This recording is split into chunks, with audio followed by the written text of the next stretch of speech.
our music. Hey, oh, look, you're in the corner. I see. Welcome, welcome, welcome. This is take 2. Welcome to the Macro Chat Live Show. Look who's in the house. I told you I would do it wrong. Look, look, look. Yes. I'm so honored to have you, Thomas. It is Thomas Shahan. Oh my gosh.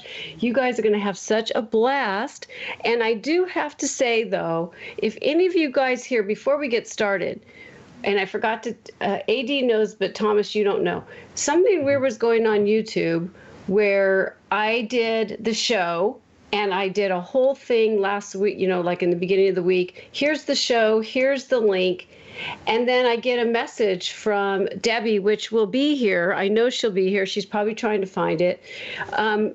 It said that the show was already done. And I'm like, what? So then I message AD and I said, hey, you're a YouTube guru. Maybe you can help me, Thomas. But so what happened was then I did another show and I went in and I shared everyone, look, come to this link.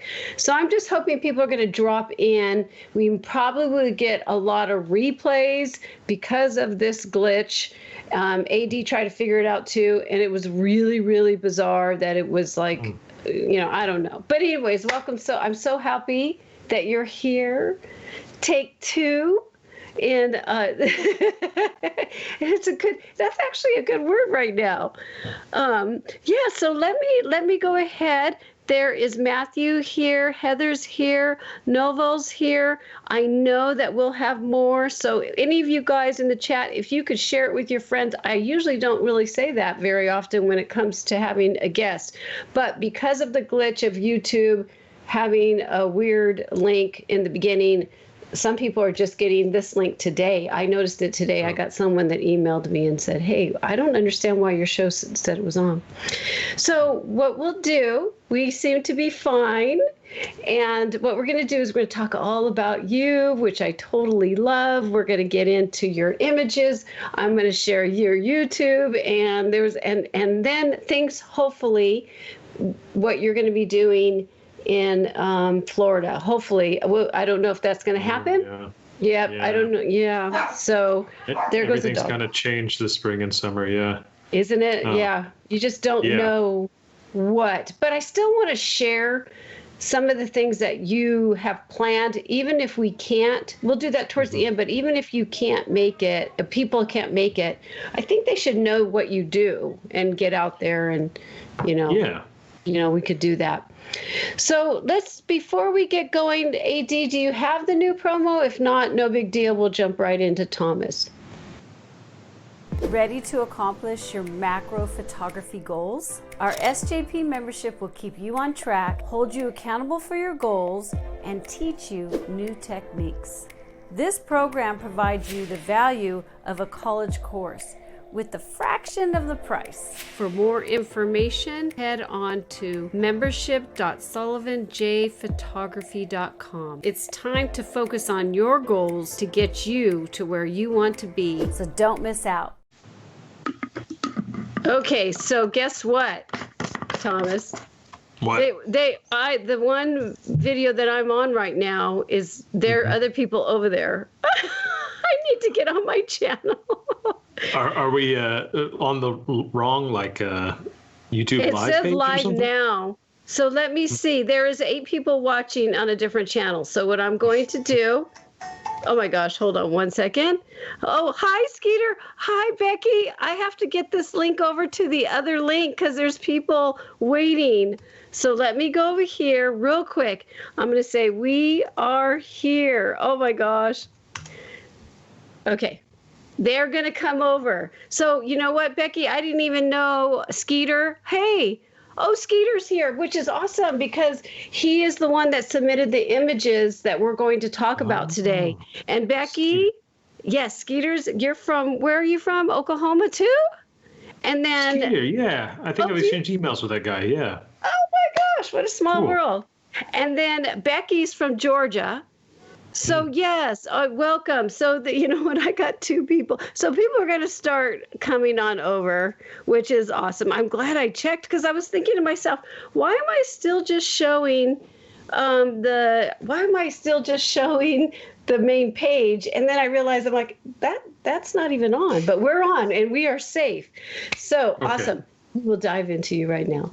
So my first question, I would love to know, how did you get into the path of photographing your amazing macro work that we're going to share today? So it started, I'm 30 years old now, and I think maybe in late high school when I was about 17 or 18, I was selling a lot of guitars on eBay, and I wanted to take better photographs of the guitars I was selling. Mm-hmm. So to get the close-up that I wanted, I was experimenting around with putting lenses on backwards and using kind of a reverse lens macro photography, I guess. And through that, I started taking pictures of jumping spiders in my backyard. And that was probably around 2007, 2008 or so.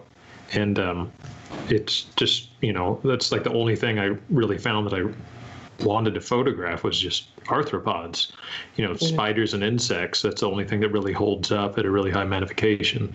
And mm-hmm. I'm still doing it. Yeah. So, okay, that's what triggered you, mm-hmm. which is awesome. Now, I mean, you know all their names and everything. So obviously you really like the science part too, don't you? I mean, I'm by no means an actual entomologist. I'm just a really enthusiastic, macro photographer. All the species names I know are really just from looking up the names of spiders I've found. So if I find a spider in my backyard, I'll look up on Bug Guide or iNaturalist the species name of the bug, or the spider in this case. And I kind of have to know the species name a lot of the time, because once you get down into arachnology and entomology, a lot of the animals you're discussing don't have common names. So you actually have to call it by the taxonomic Latin name, because a common name may not exist. Oh, so, interesting. Once you get down to a certain level of this stuff, it's common names aren't really useful. They're just more confusing than anything. Right. And so then, okay, well, you started doing this, and mm-hmm. because of now everybody, Thomas is very, we'll show his amazing, he has awesome artwork. So you have, amazing art. And I think you're just a talented person. I mean, you got the art down, you've got this down, and you've got your video. And if any of you guys have never seen him on YouTube, go there. I don't know why you haven't, because and then he has a new Ecuador thing that we're going to share too, that he's starting up, and you're just going to love it. I told him right before. It is an absolute masterpiece. I'm sorry, but I just really feel that way. It was just so relaxing to watch. I watched from the beginning all the way to the end. Oh, you're welcome. But it was, thank you. Seriously. It was really great.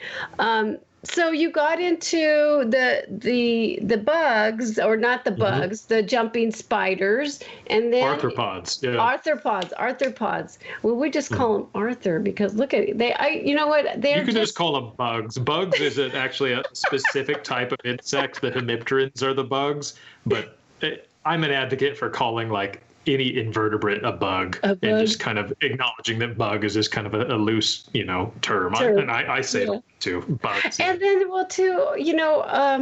I love that we're going to share. Let's go ahead and share my screen so people can see his amazing work. So as I'm talking, because nobody's going to see us now. They're just going to see your beautiful work. So. Cool. There's a couple questions as we're looking at this work, because you started as with your guitar, with music and all that, and then you got into this. I could see that you have an amazing eye, and they feel alive. And we'll talk about how you shoot later. But I'm curious, as you're working with your subjects, because now you've branched off to even more beautiful work here, other bugs. But do you just find something unique. When I'm going to talk about your shooting process, we'll talk about equipment later too. If you want to bring it in, you can't, talk about it, but really it's more about within yourself as you're with the subject. Is it something, I'd love to know your thought process as you're out there photographing, and I'm going to share some images as we go, which you have a beautiful website. I think I could do macro, just general, and then we could go through them. And I remember that I used to be able to just go right, like you had a little arrow. I think if you use the arrow keys, press like right or left on your keyboard, you might be able to tab through these once you have them open like this. Wow, I used to see an arrow key, but it could be like, I remember you had that. I loved your website because I was like, it's so nice to be able to go through it. Wonder what's going on. Well, if you're curious about like why I take macros, or kind of like the motivations behind this type of photography, macro photography is specifically a really, really exciting field of photography because it allows you to take photographs and share photographs at a magnification that you can't really achieve with the unaided eye. So it's, you're seeing a lot of things in these photographs at a magnification that you can't really see with your own eyes. You can, looking through a macro lens or looking through a microscope, and for some of these really small things. But that's the exciting thing for me.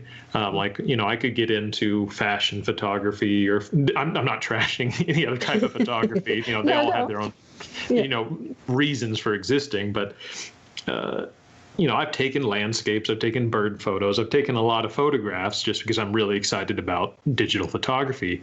But macro photography is special in that you can really achieve and produce images that are you can't see with your own eyes. So it has this kind of special, magical quality about it because it's a view that you don't usually get. Right. And that's why it's so exciting for me. And to have this power to shoot things at a really, really high magnification and see things that are very, very small.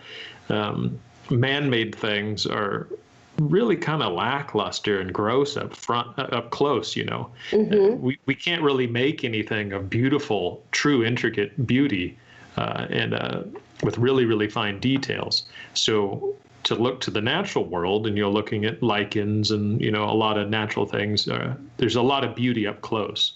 And of course, arthropods, invertebrates have a lot of beautiful variation. And there's a whole lifetime of bugs out there that, every time you shoot something, you learn something new. Like I feel like I'm discovering aliens every time I go out in my own backyard. And I can never know all there is to know, even if I spent, all these years chasing jumping spiders in the backyard, I'm never going to see them all. And every time I travel to a new location, I'm seeing new species of jumping spiders. So I'm never satisfied. This lust for more invertebrates can never be fulfilled. I'm just going to always want to look for bugs. And macro photography is the vehicle to get there. Yeah. Yeah, that's great. Now this one I want to just bring up, which is so fun. I mean, I don't know if I had Rick Littlefield. He's the developer. I've met him. Of Zring. Oh, have you? Oh, yes. He's a really nice guy. He came into the lab I worked at back in in Oregon back in 2015 or so. And we chatted for a long time. He's really cool. Oh, he is so nice, and he is just so. He was great on the show. I just had such a blast, and he was telling me how, I didn't realize it so much about. I knew that these were the eyes, obviously, but he was really giving us some details. So I think this is so cool that this specimen or whatever is looking at you. I mean, does that give you a thrill too? I know it does for me. That's why when I see something like this, or is it something like this where you're just getting up close and seeing real details? So there's a couple things at play here. Like when you're looking at a macro photograph, it looks like the keys or the arrows are working again. That's yes, good. They are. I'm so excited. So maybe go back to that picture of the damselfly you liked, where it really looks like it's making eye contact. There's a couple things at play here. the larger eye is made up of a lot of smaller facets out on the sides. Those are the compound eyes. And then there's a little trio of shiny little, they look like little gems set into the center of the head of the damselfly. Those are the simple eyes. Oh, this guy's right here? Yeah, so right in the center. So yeah, right in the center of the head, those are called simple eyes or ocelli.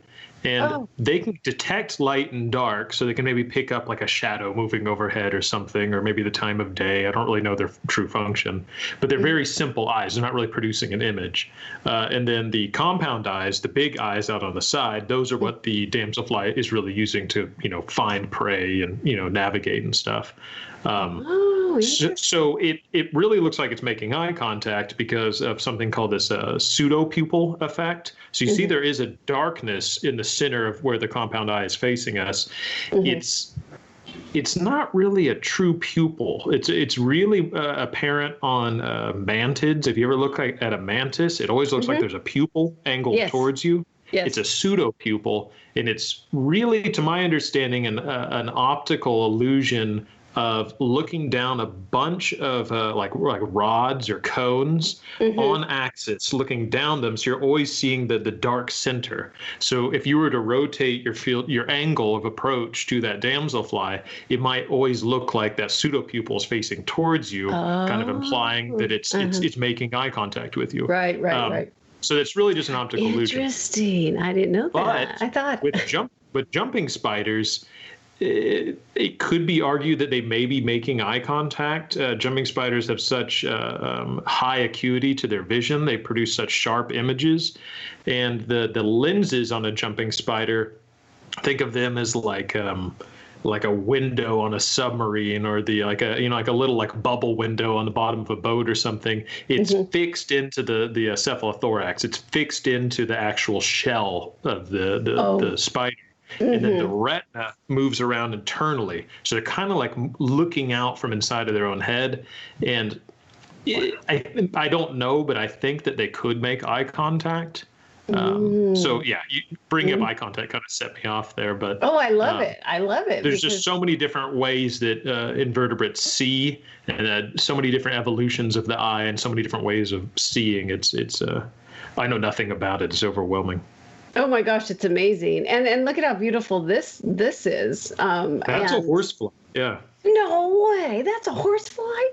It's a male horsefly, so that the females require vertebrate blood. The females are the ones that land on you, and they have these scissor-like mouth parts, and they cut into you, and then they suck up the blood, or lap it up with your tongue. I don't really know how it works. Yeah. But the males that you see here, they don't have those cutting mouth parts, and they're really important pollinators. So they're going around from flowers and nectar and pollen and whatnot, and they're really beneficial animals. So even horseflies, which most people don't like, overall are very beneficial, very important animal. And you can tell this one is a male because it's lacking those mouth parts, and also those compound eyes I were talking about are kind of fused in the center. They kind of bump together. On the female tabanid or a tabana species like this, the eyes are separated and there's a gap in between. So it's pretty easy to gender or sex a horsefly in the field. Wow. And the details here is just beautiful. So let's go on to the next question.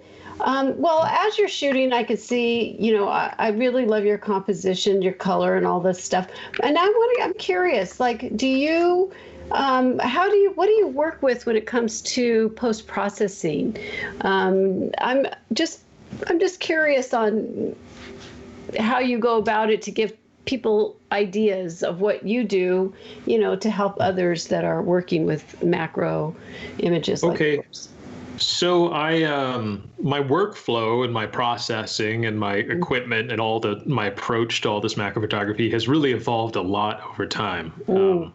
Because like most people, I didn't study digital photography. I just kind of tinkered around until I figured it out. Yeah. It's evolved a lot over time. Are you asking about post-processing or post-processing? Yeah, post-processing. Okay. Because, we'll talk about your shooting too, especially when you bring out your equipment and stuff, or when we talk about your equipment. But I'm curious about the post-processing right now. Yeah, on the post-processing front, until 2011 or maybe even 2012, I was shooting straight JPEGs in camera And I was using a really low megapixel count old Pentax. I was using I think it was like a 6 megapixel Pentax DL. I can't say the model number because it's like an asterisk or something. It's like censored. I don't know what Pentax's naming system is, but it was an old Pentax body, and I would just shoot straight JPEGs. And I didn't shoot RAW because I had low capacity cards, and I didn't really know about the benefits of shooting RAW back then. So I was just shooting JPEGs, and I was perfectly happy with the quality. But I think sometimes I would tend to oversaturate shots back when I first started because I was using an old laptop with like a dim, crappy screen, and I had no idea how badly I was processing my photos until I would see them on like a nice calibrated monitor, and I'd see I had these like super garish, oversaturated, intense, like hot colors.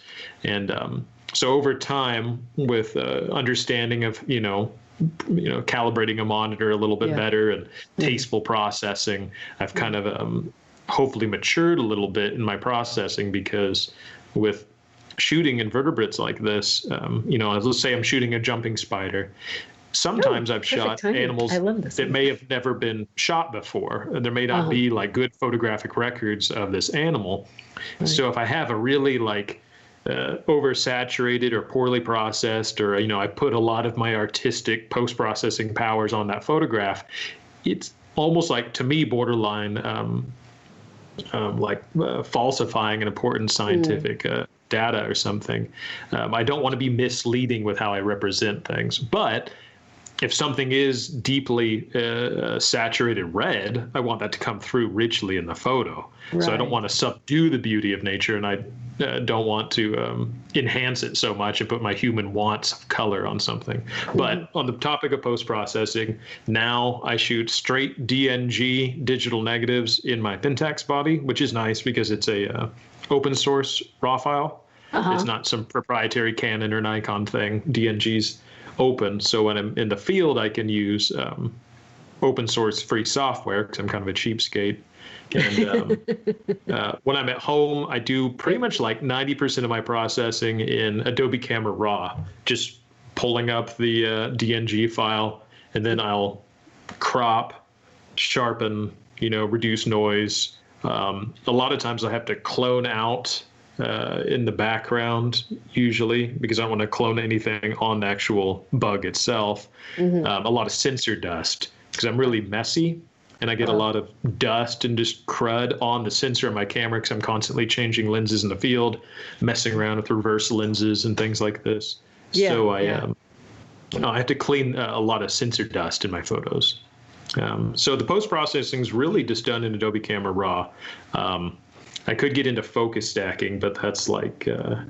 You do focus stacking, because I've heard you. Oh my gosh, that is a great shot. Well, that's a real old photo. I took that with a reversed 50 millimeter lens on a set of extension tubes, and it's got a mite there, and it looks like it's that's what I was like. Wow. Some sort of hemolymph or something is oozing out of there in a little bead. See, I'm all into nature, so it doesn't. This is more of a close up, but wow, this is just I just love it. That's a almond scented millipede. That kind of almond scent is actually cyanide. So if you find these types of like smaller millipedes like this, and you shake them up in a container and you sniff it, it's this kind of like synthetic cherry almond kind of like musty scent, and it's actually a cyanide. I don't know if you hurt yourself doing it, but they're capable of defending themselves with it. Yeah, that's amazing. And then I wanted to, before we dive into, we got to get going so we can get into other things, but I wanted to ask you, is this a leaf? What is this right here? It's a katydid trying to look like a leaf, and I don't know the species name, and I don't know if it's this specific type of katydid, but I think that some of these leaf-mimicking katydids I've heard were originally described as multiple different species, because they'd find a brown one, they'd find a green one, they'd find a green one with some brown spots on it that looked like it was kind of moldy or decaying, but it's all variations of the same species. So even in that same species of katydid, maybe not the specific katydid, I don't know. I don't want to be misleading, but there is a lot of, a long time ago, a lot of misnamed katydids because they were looking at one species with a lot of variation, thinking it was a lot of different animals. So there's some weird leaf mimicking katydids out there, and they're really effective. You can see there it's got all the veins in a leaf and everything. It's amazing. It looks like it's starting to turn a little brown on the tip. Yes, and then look, there's the eyes and then in Ecuador you got some really amazing. You were saying you even had found some new species that you had never photographed before, which must have been super exciting for you. So we'll go back to us because this is one thing that I want to ask you too. You know, everybody will go through their ups and downs when it comes to photographing or maybe post-processing. I want to ask you, what do you use to help you keep you inspired with your craft? You know, maybe you can help others that may, and then we'll go to some questions because they're chatting it up over there for sure. I see it, but I want to talk to you first, and then we'll check on that, and then let them know what you do to help them out if they get to that rut that, you know. I definitely reach like a kind of like an artist block sometimes, and there's sometimes I don't really feel like taking photos or charging the batteries and going out on a hike. But and especially when it's winter, I don't feel like going out. I'm not going to be seeing a lot of tropical insects in wintertime in Oklahoma. So there's certainly times I don't feel super inspired. But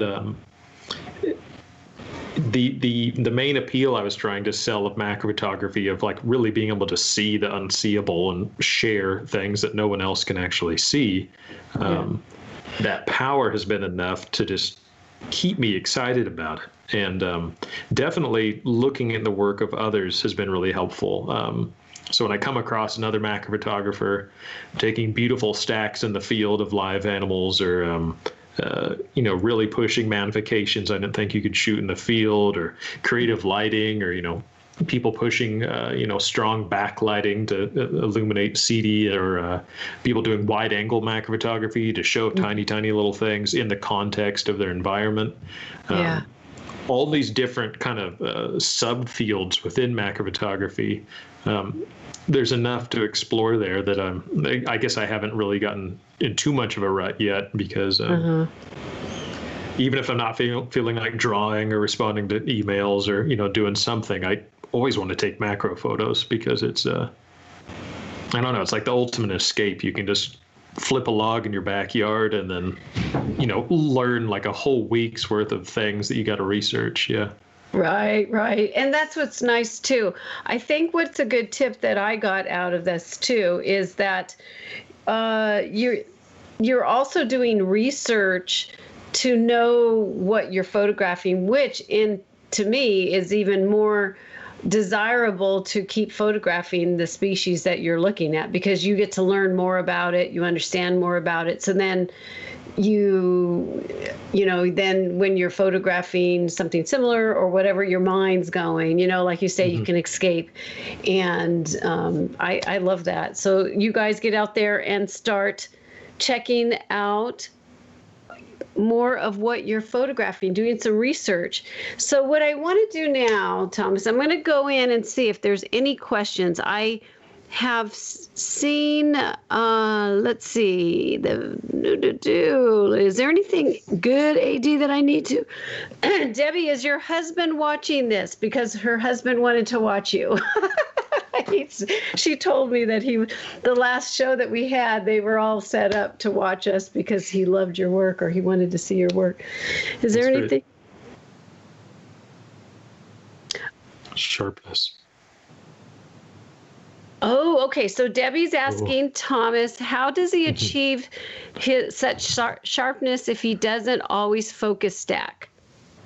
Yeah. Okay. So there's a couple different things to kind of take into account with like sharpness in macro photography. I think the first thing for me is I'm a little bit afraid of encountering diffraction or having diffraction degrade the overall sharpness of an image, and that's mostly because I crop a lot. A lot of the compositions you see, let's say my sensor is a 2:3 aspect ratio. I just always crop a 2:3 aspect ratio of whatever I want out of my image. That said, I'm usually trying to frame things up in the camera. I'm really trying to achieve that magnification or achieve the composition I want optically in camera, because I don't want to do a lot of post-processing. I don't want to crop a bunch and lose a lot of quality. Mm-hmm. But I shoot at somewhat more open apertures in the field. That way, diffraction won't make my image softer. And then if I had a soft image due to diffraction and I cropped in, it would just be kind of fuzzy. And it's kind of a double-edged sword, because you have to stop down the lens to get more depth of field, especially when you're shooting macro, because you lose a lot of depth of field when you step up in magnification, a lot of depth of focus. Right. So I'm usually shooting, if I'm, I go up to about 2:1 magnification or 2x magnification in the field, but I don't really set my f-stop above f11. Because even at f16 at these magnifications, you're going to get a really soft image. And also I keep my aperture open a little bit so I get that sharpness. And then also so I can maybe focus stack a little bit. And I do a lot of focus stacking in the field. So that's one way of achieving sharpness, is keeping your aperture a little bit more open than you would like, and then regaining that loss in depth with focus stacking to get more in focus. And before I put pictures online, I always downsize and sharpen things. So that kind of, is a little bit misleading in how sharp these images are. If you could see them at the full 1:1 resolution, you're really pixel peeping. A lot of macros look really soft. It's really difficult to get super, super sharp images at these really high magnifications. It's just almost like a optical impossibility. Yeah. Right. At this time. Yeah. And so for you newbies that are when he's talking about diffraction, it's basically when your aperture's, like say real small, which is weird because it's a higher f-stop, and then it bounces around. So that's why Thomas is saying, which I get it, was the diffraction can make things softer. So if you your stuff is amazing. And I really love that I could see the details of the areas that you get within, you get our eyes to go where you want us to see. It's very sharp and nice. Now, I did see that Matthew said, what do you shoot your insect? When do you shoot your insect photos and the time of day? He was asking. That's a good question. I know a lot of people like going out early in the morning when it's cool and damp, because arthropods are often kind of a little bit more relaxed and subdued due to the cool of night. And they warm up and kind of become more active as the day warms up. And I don't know why, but I usually just find myself going out at the hottest time of day. I just see more bugs. It's like a general rule of thumb. I feel like the more uncomfortable I've been, the more sweaty and like itchy and upset, I've been as an environment, the better the bugs have been, and the more invertebrates I see. It's like the worse it is for us, the better it is for them. Because they think, all those photographers out in the morning, I'm just going to come out when they're not out, and then you're there. Yeah, so I don't really know. I also like shooting at night. Sometimes I'll go out with a headlamp and just walk around, and sometimes it's kind of easy to spot things when you're just using a headlamp. And so I've shot in the middle of the night too, and sometimes it's hard to say invertebrates sleep. Yeah. Some animals are less active at night, and it's a nice opportunity to shoot them. Yeah. Yeah. Yeah. Now, Novel, you had said something about lenses. We have an equipment segment, so we're going to go into. Let me get my Lightroom going. So, equipment. We do have a equipment segment where you can start talking about your equipment. But what I want to do now is hold on one second. I got to get things organized. And if there's any. Yeah, she's also Susan's asking about a focus rail. So what we're going to do now, everybody, is we're going to go ahead and we're going to do a really fast.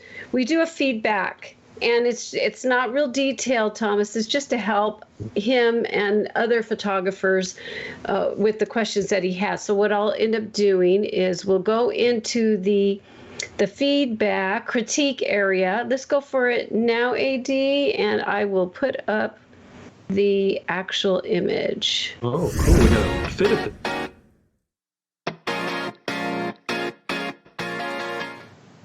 And so, yes, and I'm actually ready, you guys. I actually have. Okay, so before, what I'm going to do is I'm going to, Skeeter, thank you so much for giving me these images.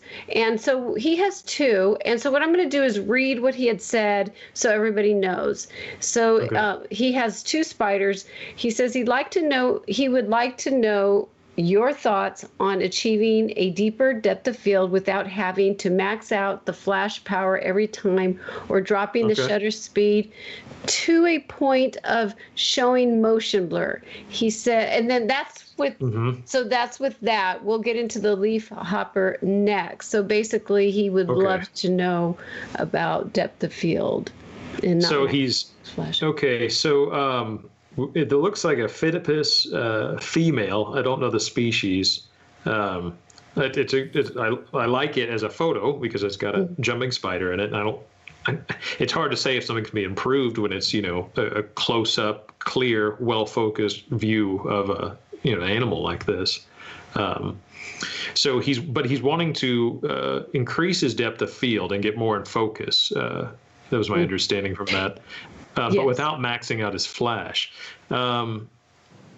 There's a couple. It's hard to say without really seeing his setup, but I think the amount of focus and the amount of depth of field he has is good, and it's the image looks really sharp for the magnification. It does look really sharp.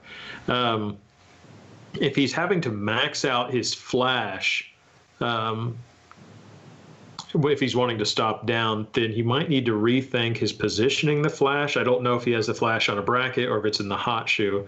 Based on the kind of central position of the catch light, it might be on the hot shoe. So if he does have like a speed light or something sitting in the hot shoe, try bringing his diffusing medium, whatever the light is passing through to be softened to get to the jumping spider, try bringing that diffusing medium closer to the actual spider. So if like this is the end of his lens, bring his diffuser right over, hanging over the jumping spider. So if you just put a diffuser right back up on your flash, it's not really doing anything except for blocking your light. Right. But once again, I'm just kind of like imagining things because I don't see where it's at. Right. Well, here's his other one, and maybe he'll explain to us. Oh, he is. Oh, I like this one.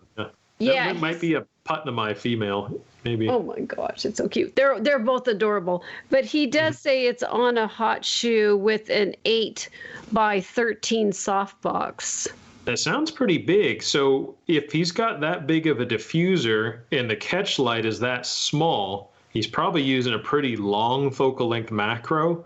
And this is one thing where long focal length macros, like 100, 150 millimeter, 200 millimeter macros, are excellent for approaching really, really skittish things like damselflies and dragonflies, because you're not going to scare them away. I really prefer a short focal length macro for jumping spider portraits. It does mean you have to get a lot closer to your subject, but for me, that means I can bring my diffuser a lot closer to the spider. So if this is your spider and your diffuser's way over here, it doesn't matter how big your diffuser is because it's, a mile away from your spider. Bring that 8x13 softbox right up on top of your spider, and then you get a much more broad catch light and a much more effectively diffused light. And then also he might be able to dial his flash back a little bit because so bring the flash and bring the diffuser to the spider. And one easy way to do that is to use a shorter focal length macro. But if you don't have a shorter focal length macro, that you can, improvise with putting the flash on a bracket, or maybe trying off-camera flash. There's endless solutions to all these things we're talking about. There's no right way or wrong way to take macro photos. So I'm just kind of just speaking my mind, but this is clearly a great macro photo. Like, I don't think this could be improved. I love what you're saying, though, because because you can see it in the eyes. That's one thing that I was trained in my field, photography. When I was trained, is look at the highlights. So you learn from looking at the light source within your subject. And so you can tell that it is you can tell what you're saying is totally right. And he did say he's using a 90 millimeter. So it totally makes sense that the light source is farther away. And that's why he has to pop it hard, but I really like the way yours. So Skeeter, I like Thomas, your highlights on the eyes are gorgeous. And his, well, that's something. I always go back and forth on that, because sometimes I think what is a more effective way of illustrating how glossy and shiny these eyes are.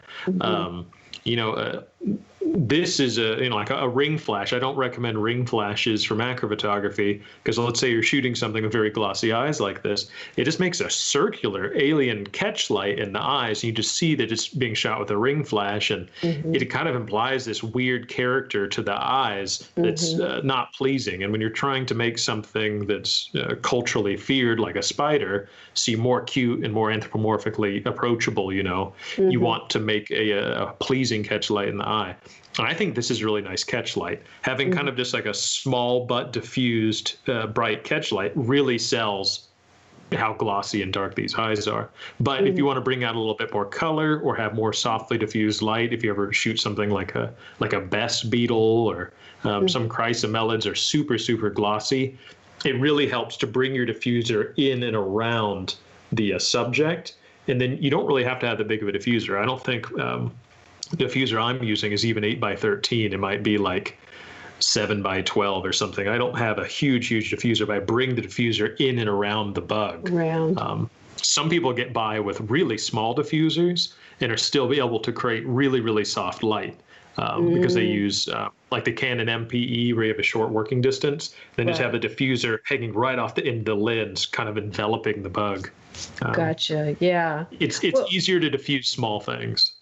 Well, your work, Skeeter, is really, really nice. It's weird because I really love this spider, but I love this background. It's like, isn't that funny? But it's gorgeous. It's probably the sky. I can't communicate with Skeeter, but I'm assuming that's the sky. Like, he's chosen a low angle to put the sky in the background. That's what I do. It's like the easiest backdrop. It's always there. And if it's overcast, that kind of sucks. But the flash often can't reach the foliage in the background. So if you just dip your angle low, you can get a little bit of the sky in the background. It should be bright enough. I know. It creates a double exposure, and it's kind of annoying to do. But he pulled it off here. It looks super clean. It looks great. So let's get to this other one, because I think this is a great question. I love this one. So he's definitely in my area. These are very common. These are very like familiar bugs to me. Oh, that's awesome. That's why I was like, you just go for it when he shared this in the Facebook group. And so that's actually a bug. That's one of the first bug pictures we looked at. Look at how beautiful the colors are. So what he's asking for is he's looking for tips on minimizing the harshness of the shadows. Yeah. He says, I'm already using the 8x13 softbox. So that's what he wanted to ask on this one. So if he's using a 90 millimeter macro, he's got a softbox. He's got a speed light in his hot shoe with a really big softbox. He must still be pretty far away from this is a leaf hopper. I think it's an Onchomatopia species. It's gorgeous. They call it broad-headed sharpshooter or something like that. It's one of the bugs that actually has a common name. But they are really skittish, so they are really hard to get close to. So my advice about getting closer and bringing the diffuser closer to the bug really escalates how difficult macro photography is. using like a 200 millimeter macro, you could probably sneak up on a lot of bugs and take a lot of photos.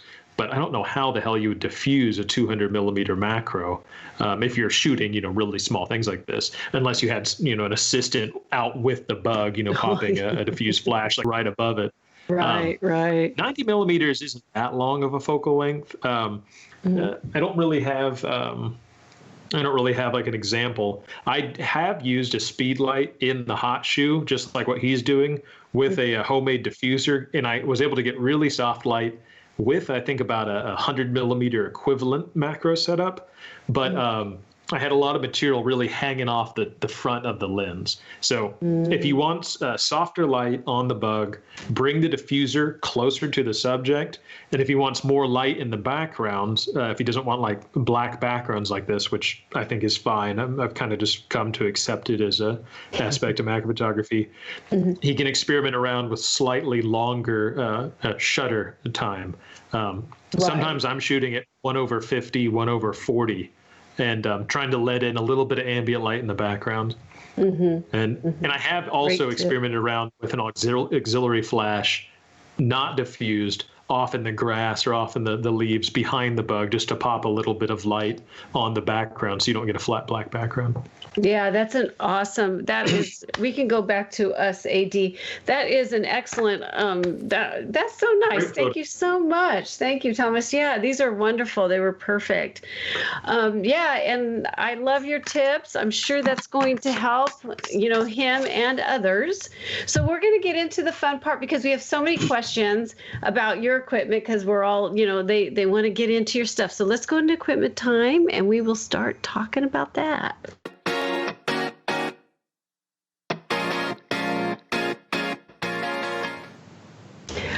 Okay, so what we're going to do is ask you what's your favorite equipment, and we're going to have to do this one really quick. Okay. But yet, I'll look at the questions while you're talking about your favorite pieces of equipment, because I really do want to dive into some of the things that you do. Like I was saying, you're Florida. I know it's a crazy time in life, but I still want people to see what you do out so they can work with you. So let's dive into your equipment right now. I know everybody's going to love it. Tell us what you love. All right. So for the longest time, I was really trying to sell the idea of using reverse lenses or reversing lenses for macro photography. Sorry, I'm all burpy on this water. It's okay. Cheers. And it's still a really cost-effective way of getting a lot of high magnification, and you can get a lot of great quality. Reversing old prime lenses like film era lenses is a really great way of taking macro photos. But it's difficult, and you can kind of damage lenses doing it. And I did that for years. And then I'm not sure if you can see here on the camera, but this lens, I think I paid like $50 for it on eBay or something. I shouldn't say that now because now everyone will go buy it. But I'm telling you now, don't buy this lens. Oh, okay. It's not a special lens. This is not some fantastic macro lens. All macro lenses are sharp lenses. Prime macro lenses, if it's a 90 millimeter, if it's a 55 millimeter, if it's a 35 millimeter, 100, it doesn't really matter. All prime macro lenses are sharp, really good lenses. Some are better than others, but you're just splitting hairs. They're better than most zooms and, lenses that are, prone to maybe not being terribly sharp. I got this one because it had some things I want or like in a macro lens. It's a short focal length macro. This is a 55 millimeter K-mount macro lens, 4 Pentax, made by Vivitar. It's probably from the 70s or 80s or something. I totally remember. Yeah, so it's a Vivitar lens. And the thing I really like about it is it physically telescopes out when you go out to one-to-one magnification. So even if I'm looking through the viewfinder and not looking at the lens, I can tell by feel, I'm all the way zoomed in or I'm all the way zoomed out. And I can easily, there's a long focus throw, so it takes a lot of like twisting. Right. But I can easily zoom it in and out. And it has a mechanical aperture ring, which is really useful for me. And then also it has a really deeply recessed front element. So you see in here, like my finger can go all the way down inside Oh the yeah, lens. that's cool. So I don't need a lens hood or anything. Oh, I love that. Yeah, so it's a cool lens, and also it's very small. It's not that big of a lens, a short focal length macro, but it's not that much use to me because it only goes to 1-to-1 magnification, and a lot of the things I shoot are really, really small, sometimes like sub-millimeter animals. And this, I'm using I think it's called a macro focusing teleconverter. This is another thing I wouldn't recommend getting. It's not like a great piece of kit or anything. It's a macro focusing teleconverter. And I use it coupled with the relatively short, let me try to find the red dot, the short focal length macro here. And then so that teleconverter, which is focusing it itself, you can see here I can actually focus the teleconverter. Look at that. It doubles the magnification and focal length of the 55 millimeter macro. So now I have like a 110 millimeter 2-to-1 macro, and I can still retain infinity focus, and it has aperture coupling, which is difficult to find in a old setup like this with my Pentax. So this is kind of like a hobbled together, weird, compromised field setup for my Pentax workflow. No one uses Pentax. I wouldn't recommend getting a Pentax at this point. It's kind of like a dying ship, sadly. But a lot of like legacy old, film era stuff like this is still very sharp and useful to people like me. So don't go buy it all up eBay. I need it. But yeah, so this is what I take most of my photos with is I think I paid maybe like $50-$60 for this macro, and then maybe like $30 for this. So probably a sub $100 investment for all of this. I could probably get a sharper macro lens. Laowa or Venus Optics sent me a 100 millimeter lens to try out, a 100 millimeter 2-to-1 macro. And it's really nice, and I've been using it quite a bit. Super sharp. It's like a beautiful brand new lens, but I find myself missing my comfort zone of this weird, like double twisting, lens combination, lens array here. You made your own macro, 2-time macro. That is so cool. I love it. I'm trying to move quickly. Here we go. This is what I use for diffusion. So I've used flash brackets in the past. I don't want to deal with flash brackets anymore. I don't want an asymmetrical rig in the field, so I like having something symmetrical. I'm using a Kakas branded macro twin flash. It actually says like Kakas on it or something. It's probably reversed on your screen. But the nice thing is it has 2 articulating arms, and I can pop them through a single diffuser, and this spreads out all my light. So this is kind of this is actually that 100 millimeter macro from Laowa. But let's say my bug is right here. It's actually enveloped in the diffuser. So the diffuser is right in front of the bug. Yeah. Right. That's awesome. It's kind of hard to see. But yeah, that's my current in the field setup. Yeah. And you know what? I'll let everyone know too. If you guys watch the video that I want to share with you, I'm not going to share the whole thing, but I'm going to share with you. You guys got to watch this video if you haven't already. When he's in Ecuador, you talk about that, which is awesome. Now, do you use a rail like they're asking about? I do own a focus stacking rail, and I did use I worked for the Department of Agriculture in Oregon from 2012 to 2016, and I used a dedicated automated focus stacking rail for like digitizing the specimens they had there in the collection and things that come through the lab. But at home and for my own personal work, I don't really use rails. I do have a rail. I've used it for like testing lenses, making sure I get like critical focus or doing, somewhat technical stacks at home. But it's just a manual rail. I think it's an old like Adorama film era one. But for all my stacks that you really see, I'm focus stacking by hand out in the field by pushing the camera into like the meat of my thumb. Oh, interesting.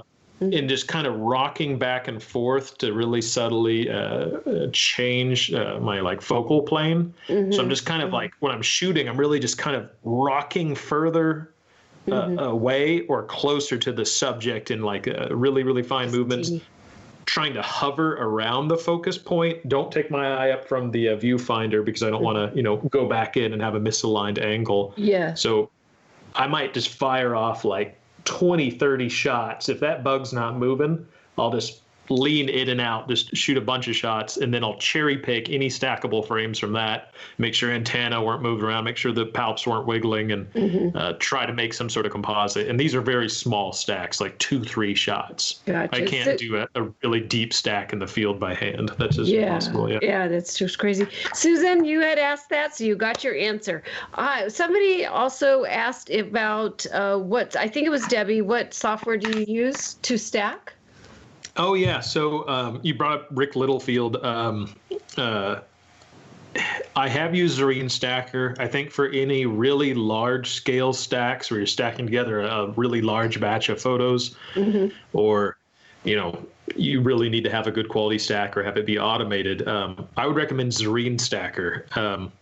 Rick Littlefield's a nice guy. He seems to be active with like helping people out with the software. Some people use Helicon Focus. I've used it. It's nice, but I'm just more familiar with Zareen Stacker. For a lot of my small personal stacks, I'm just doing it in Photoshop by hand or using, I think it's like edit auto align, edit auto merge or something. See how it works. Those functions in Photoshop. And I kind of experiment around with that, and then I kind of just stack it from hand based on what the algorithm tries to spit out there. Yeah. Okay. Cool.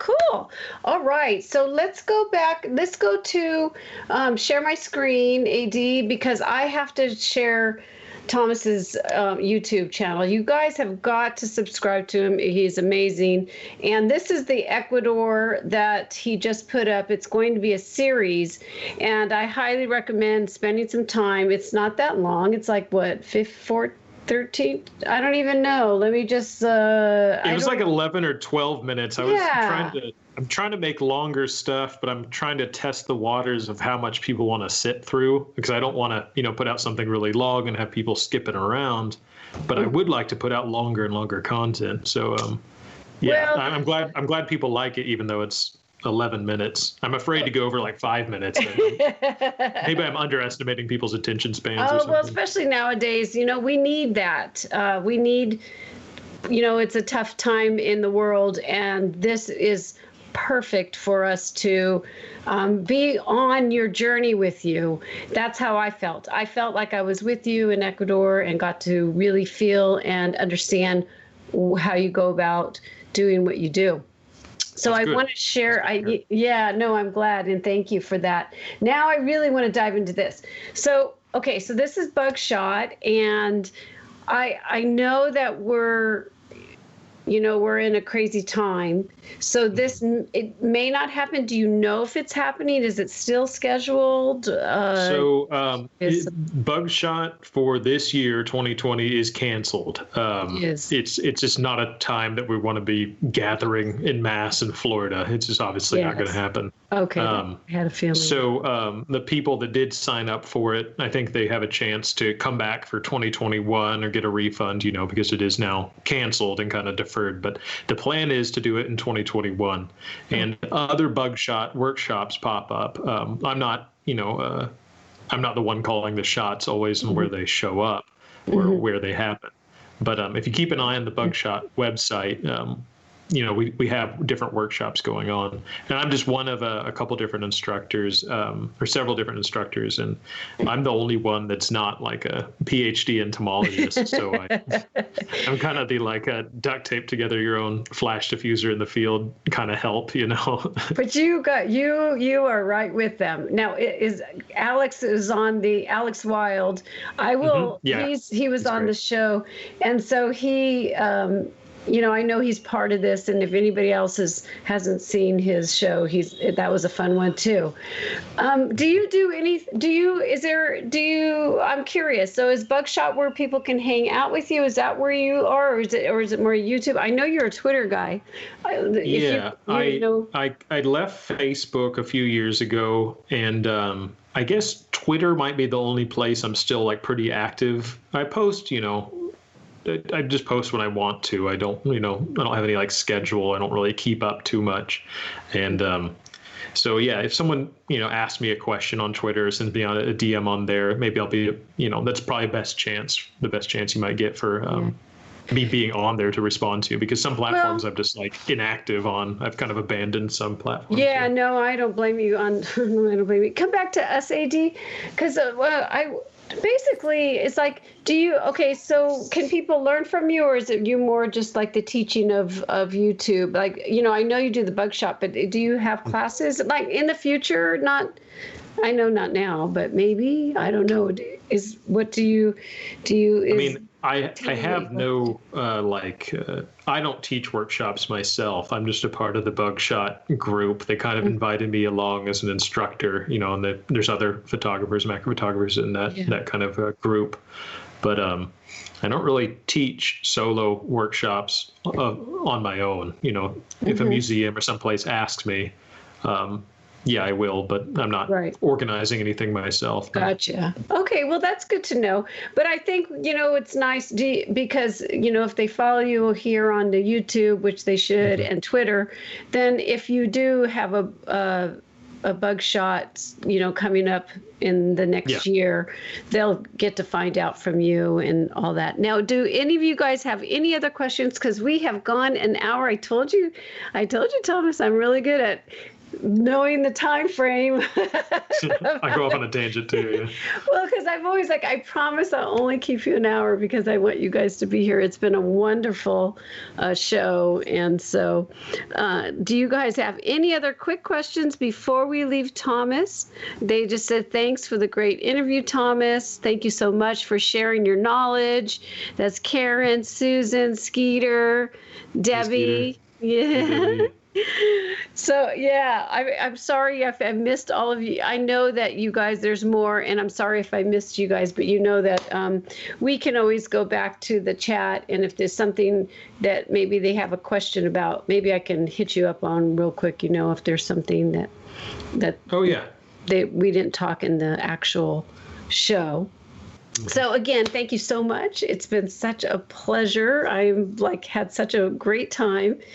And for you guys that are new to the show, come check it out. If you loved this, give it a thumbs up. And obviously ask questions down below, because I know there's people in Europe that watch the after show, so definitely keep the chat going in the comments, and definitely sign up for Thomas's. And the links for the show will have Thomas's, YouTube and Twitter. And if you want anything else, I'll connect with you and we can put it down below on the show.